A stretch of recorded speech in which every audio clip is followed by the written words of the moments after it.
ఇక్కడ మేమందరం చదువుతుంది ఏంటో తెలుసా? కోటిసార్లు లలితా సహస్రనామ పారాయణం. ఎస్, మీరు విన్నది కరెక్టే. కోటిసార్లు లలితా సహస్రనామ పారాయణం.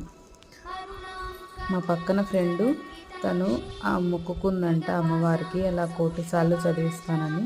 అందుకని మా కాలనీలో వాళ్ళందరినీ పిలిచింది. మేమందరం కొంతమంది ముందు వస్తారు కదా, వాళ్ళు 5 సార్లు, లేటుగా వచ్చిన వాళ్ళు 4 సార్లు 3 సార్లు అలా ఎవరికి ఎంత వీలుంటే అన్నిసార్లు చదువుతారు.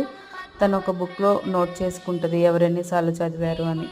అలాగా తను 5 సంవత్సరాల నుంచి చేస్తుందంట. మేమందరం చదివాము 5 సార్లు 4 సార్లు అలా చదివిన తర్వాత లలితమ్మ వారికి అక్షింతలు పూలు వేసి దర్శించుకొని బయటకు వచ్చి తీర్థ ప్రసాదాలు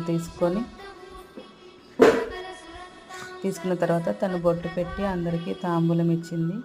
ఇంతకీ తాంబూలంలో ఏముందో నెక్స్ట్ వీడియోలో